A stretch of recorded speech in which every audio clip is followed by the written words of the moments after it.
मित्रों नमस्कार। इस कार्यक्रम में आप सभी का स्वागत है। मैं हूं व्यास जी। आज हम लोग बिहार चुनाव के बारे में थोड़ी चर्चा करेंगे। आपको स्मरण होगा कि जब चुनाव की घोषणा नहीं हुई थी और स्पेशल इंटेंसिव रिवीजन चल रहा था मतदाता सूचियों का, तो बिहार में वोटर अधिकार यात्रा निकाली गई थी और उस वोटर अधिकार यात्रा के क्रम में ऐसी आशा बलवती थी कि इस बार जो चुनाव होगा उसमें संविधान पर चर्चा हो सकती है, विभिन्न राजनीतिक दलों के बीच वोट चोरी के बारे में चर्चा हो सकती है, बिहार की समस्याओं के बारे में चर्चा हो सकती है, जिनमें महत्वपूर्ण है शिक्षा यानी क्वालिटी एजुकेशन, केवल शिक्षा नहीं, क्वालिटी एजुकेशन, क्वालिटी हेल्थ, बेरोजगारी, पलायन, जो बिहार के बड़े ही ज्वलंत मुद्दे हैं। मैं इसमें भूमि सुधार को भी जोड़ना चाहूँगा, रोजगार को भी जोड़ना चाहूँगा, क्योंकि बेरोजगारी की बात होगी तो कैसा रोजगार, क्वालिटी रोजगार की बात मैं जोड़ना चाहूँगा। हम भले ही कितनी सड़कें बना लें, सड़कें टूटती रहती हैं, पुल बना लें, पुल गिरते रहते हैं। भ्रष्टाचार का जो घुन है वह बिहार में लग गया है। चाहे स्टेट का इन्वेस्टमेंट करें, स्टेट का कैपिटल इन्वेस्टमेंट करें या बाहर का इन्वेस्टमेंट लाएं, वो भ्रष्टाचार का घुन लग गया है। और भ्रष्टाचार किन किन स्तरों पर होता है ये कोई छुपी हुई बात नहीं है। अगर बिहार में जो गरीब मुल्क है, जहाँ पे गरीब राज्य है और आज की तारीख में पूरे हिंदुस्तान में सबसे निचले पायदान पर कैपिटा इनकम के मामले में खड़ा है, यदि उसको उबारना है, वहाँ से हटाना है, तो ऐसी नीतियाँ सोचती होगी केंद्र सरकार को भी और राज्य सरकार को भी, जो बिहार में खुशहाली ला सके, पर कैपिटा इनकम को बढ़ा सके। और पर कैपिटा इनकम केवल कुछ डोल दे देने से, कोई रेवड़ियाँ बांटने से नहीं होगा, जैसा कि अभी हाल के दिनों में सुनने को मिला है, देखने को मिला है। तो ऐसी आशा की जा रही थी उस वोटर अधिकार यात्रा के कारण या क्रम में, जो जनसैलाब उमड़ रहा था और जिस तरह से लग रहा था कि लोगों में एक तरह की बेचैनी है, बिहार में बदलाव की बेचैनी है। और जो सिद्धांतहीन जो राजनीति लगातार होती रही है, कोई कभी किसी के साथ, कोई कभी किसी के साथ जो होता रहा है, उसको देख करके लगता था कि इस पर भी, सिद्धांतों पर भी चर्चा होगी। लेकिन अभी जो रणभेरी जब बजी चुनाव की घोषणा के बाद और टिकटों के लिए जो मारामारी शुरू हुई, विभिन्न जो फॉर्मेशंस बने थे, विभिन्न जो गठबंधन बने थे, उनके बीच में उसको देख करके कुछ निराशाएं सामने आई और ऐसा प्रतीत हो रहा है कि जो टेम्पो बंधा था वो टेम्पो शत विशत हो गया है। और कहना पड़ेगा मित्रों कि जिन मुद्दों पर बिहार का चुनाव होना चाहिए था, सीटों के बंटवारे को देखते हुए ही, और ऐसा नहीं कि एक ही गठबंधन या एक ही अलायंस के बीच में इस तरह की बातें हैं, सबके बीच में है। एक पार्टी आई है जो बिहार में बदलाव की बात कर रही है, शिक्षा स्वास्थ्य की बात कर रही है, नया बिहार बनाने की बात कर रही है। लेकिन वहां भी देखा गया कि उन्होंने टिकटों की घोषणा पहले की और जिनको नहीं मिला, क्योंकि उनके भी बहुत सारे दावेदार थे, वे भी बाकायदा हंगामे की स्थिति पे आ गए थे। तो कहीं ना कहीं ये बात बहुत महत्वपूर्ण ढंग से रेखांकित हो गई है। अभी प्रचार शुरू होगा, लेकिन उसके पहले रेखांकित हो गई है कि यह बिहार में सत्ता का संघर्ष है या बदलाव के लिए संघर्ष है। मुझे लगता है कि सत्ता का ही संघर्ष है, सत्ता की मलाई चाटने का संघर्ष बनकर रह गया है। क्योंकि अगर आप एमएलए बनेंगे तो आपको लगता है कि आप बहुत कुछ हासिल कर लेंगे अपने लिए, समाज को बदलने के लिए नहीं। इसलिए इस मुद्दे पर थोड़ी हम लोग चर्चा करना चाहें कि क्या स्थिति है। जो सीटों की मारामारी हुई है और जो टेम्पो जो बंधा था, वो टेम्पो जो खत्म हुआ है, और ऐसा लगता है कि सिद्धांतों पर कोई चर्चा नहीं होगी, बिहार की समस्याओं पर चर्चा नहीं होगी। इसके संदर्भ में मुझे लगता है कि चाहे जीते कोई तो जीतेगा ही, कोई हारेगा ही। लेकिन बिहार की जनता पहले ही मात खा चुकी है, क्योंकि यह चुनाव जाति पर हो रहा है, ये चुनाव धर्म पर हो रहा है। किस जाति के कौन नेता हैं, किस धर्म के कौन नेता हैं, उनको टिकटों के बारे में हो रहा है। और पूरी तरह से जातियों के बीच का समीकरण ये चुनाव उसमें उलझ करके और चीज़ों को ले जा रहा है, उस दिशा में ले जा रहा है जो बिहार की बहुत पहले से बीमारी रही है।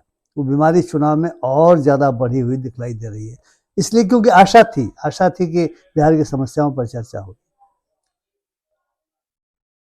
मुझे यह भी दिखाई दे रहा है कि धन बल का सहारा लेकर के टिकट लोगों को मिल रहा है, पैसा है। यहाँ तक बातें हो रही हैं कि साहब बड़े बड़े धनिक लोग, थैलीशाह लोग खजाने खोल दिए उन्होंने अपने। एक तो राज्य का खजाना खोल दिया गया, क्योंकि जो टेम्पो बंधा था उसमें लगा कि शायद राज्य को बिना खजाना खोले दिक्कत होगी।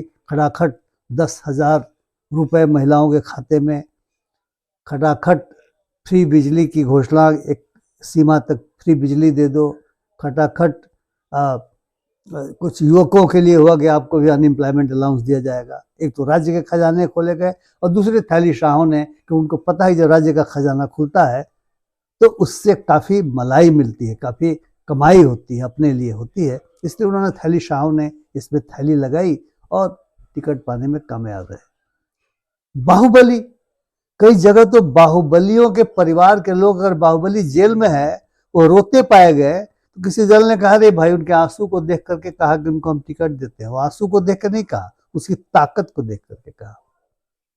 जहां अगर जेल में बंद रहा उस परिवार का बाहुबली, तो उसके बेटी को, उसके बेटे को, उसकी पत्नी को इस तरह से टिकट दे दो, क्योंकि बाहुबली का खेल तो चलेगा। तो धनबल का, बाहुबल का, जाति का, धर्म का ये पूरा घालमेल बना करके इस चुनाव को लड़ने की कोशिश की जा रही है। और इसलिए मैंने कहा कि बिहार की जनता पहले ही मात खा चुकी है, चाहे जीते कोई। आप कहेंगे कि मेरे बोलने से, मेरी बातचीत से निराशा का बोध हो रहा है। जी हाँ, थोड़ी निराशा तो है, क्योंकि अब संविधान पे बहस नहीं होगी। अब ये बात नहीं होगी कि भारत के संविधान में जो स्वतंत्रता, समानता और फ्रेटर्निटी यानी बंधुत्व, भाईचारे की चर्चा की गई है, जो न्याय की चर्चा की गई, जो सामाजिक न्याय की चर्चा की गई है, और जिस सामाजिक न्याय को लेकर के लग रहा था कि एक बड़ा विमर्श खड़ा होगा, अब वो गताल खाने में चला गया। वो जो जाति गणना का सवाल था, ताकि पता चले कि बीमारी कहाँ है, बीमारी का इलाज हो सके, समानता लाई जा सके, वो गताल खाने में चला गया। इसलिए निराशा तो है, लेकिन बिहार की जनता से आशा भी है। बिहार की जनता क्या केवल कुछ पैसे, कुछ लालच, कुछ मोह के आधार पे वोट देगी, कुछ जाति के आधार पर वोट देगी? मुझे लगता है कि बिहार की बहादुर जनता को समझना चाहिए कि जिस तरह की जहालत, जिस तरह का पलायन, जिस तरह की बेरोजगारी, जिस तरह की कुशिक्षा, जिस तरह के कुस्वास्थ्य, महंगे स्वास्थ्य की वजह से भले ही कुछ इंश्योरेंस की व्यवस्था की गई हो, लेकिन अगर बीमारी हो जाती है तो घर परिवार को कितनी तबाही झेलनी पड़ती है, हम सभी जानते हैं। उसको सुधारने की बजाय, उस पर इन्वेस्ट करने की बजाय, हम दूसरे दिशाओं में बिहार को ले जाना चाहते हैं। कोई लोग सत्ता पा करके, और सत्ता के लिए, कुर्सी के लिए लड़ाई हो रही है।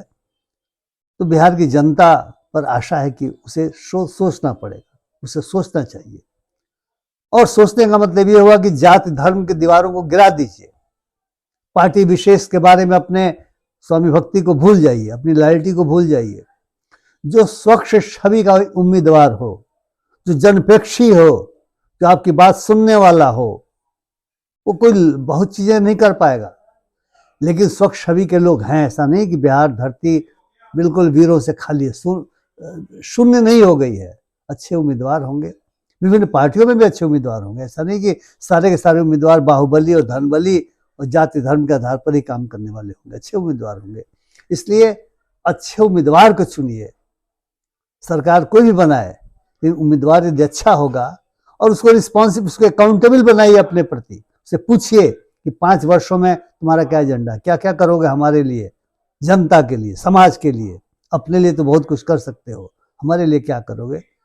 और लिख के ले लीजिए, उसको वादा याद रहेगा कभी आपके आएगा तो। हो सकता है कि प्रचार करने आपके गांव में नहीं आए, बुलाइए, पकड़ के बुलाइए, कहिए कि अगर आपको चुनाव आप लड़ रहे हैं आप लोग और हमसे आप वोट चाहते हैं तो आप आइए मेरे गांव में, और शायद जब आप बुलाएंगे जरूर आएगा। और अकेले बुलाने से नहीं होगा, समूह में बुलाइए। जब समूह में बुलाएंगे तो निश्चित तौर से होगा, क्योंकि जो भ्रष्टाचार में अकंठ डूबे हुए नेतागण हैं, जो मंत्री बन गए हैं, उसमें से बहुत सारे लोग जिस तरह की बातें सुनने को आ रही हैं, बहुत सारे अपराधी प्रवृत्ति के लोग, उन पर अपराध के मुकदमे चल रहे हैं। कहीं पर मुकदमे नहीं भी चल रहे होंगे, लेकिन समाज में उनके अपराधी की छवि है जिसको आप जानते हैं। उनसे आप बहुत उम्मीद नहीं कर सकते। इसलिए अगर जो भी खड़ा है, अपराधी को तो वोट नहीं देना चाहिए, बाहुबली को तो वोट नहीं देना चाहिए, जो धन के बल पर खरीदना चाहता है आपको, उसको तो वोट नहीं देना चाहिए, चाहे वो पार्टी हो चाहे वो व्यक्ति हो। लेकिन जिसको आप स्वच्छ छवि का समझते हो, अगर आप उसे बुला के और उससे बात करेंगे, उसे कहेंगे आप 5 साल का अपना एजेंडा दीजिए, तो शायद उस पर भी जनता का दबाव पड़े। अब जन दबाव पर ही भरोसा रह सकता है। बहुत पहले जयप्रकाश जी ने कहा था, सिंहासन खाली करो कि जनता आती है। लेकिन जनता तो कभी सिंहासन पर बैठ नहीं सकती, वो तो दरी बिछाने के लिए भी शब्द है। सिंहासन पर तो वही लोग बैठेंगे जिनको चुनाव में टिकट मिल रहा है, जो खड़े हो रहे हैं चुनाव में, जो पैसा खर्च कर रहे हैं, जो जाति और धर्म का सहारा लेकर के जीत जा रहे हैं। इसलिए उन पर अंकुश डालिए। मैं कहूंगा कि जनता अंकुश डाले, और अंकुश चुनावों की शुरुआत से ही डाले, वरना जनता तो मात खा ही चुकी है मित्रों। और ये जाति, धर्म, धनबल, बाहुबल यही आगे बढ़ेगा, और बिहार में वैसे ही भूखमरी, गरीबी, बेरोजगारी, कुशिक्षा, कुस्वास्थ्य और पलायन का दंश हम झेलते रहेंगे। इसलिए चुनाव सामान्य चुनाव नहीं है, देश की नजरें इस चुनाव पर हैं और बिहार की जनता पर नजरें हैं। इसलिए आप भी विचार करें कि इस चुनाव में जो सत्ता का खेल चल रहा है, उसे बिहार के बदलाव के लिए आप किस प्रकार से इस्तेमाल करेंगे। मुझे आशा है कि आप निश्चित तौर से विचार करेंगे, सोचेंगे। और कुछ लोग जो बिल्कुल अंधभक्त टाइप लोग हैं, चाहे किसी भी दल के, किसी भी गठबंधन के हों, उनको भूल जाइए। वे तो कुछ चंद पैसे लेकर के, या दिमाग ऐसा कुछ बन गया है कि वो तो वही करेंगे जो उनको कहा गया है। लेकिन आप स्वयं स्वतंत्र रूप से चिंतन करके अपना निर्णय लीजिए, ताकि बिहार जो लगता है कि मात खा गया है, वो मात नहीं खाए, बिहार विजयी होकर के निकले। और बिहार के विजय की इसी आशा में मैं आपसे विदा लेता हूँ। बहुत बहुत धन्यवाद। अगर आपको मेरी बात पसंद आए तो कृपया शेयर करें, लाइक करें, अपने विचारों से मुझे अवगत कराएं, और मेरे चैनल को सब्सक्राइब नहीं किए हों, सब्सक्राइब करना न भूलें। बहुत बहुत धन्यवाद। नमस्कार।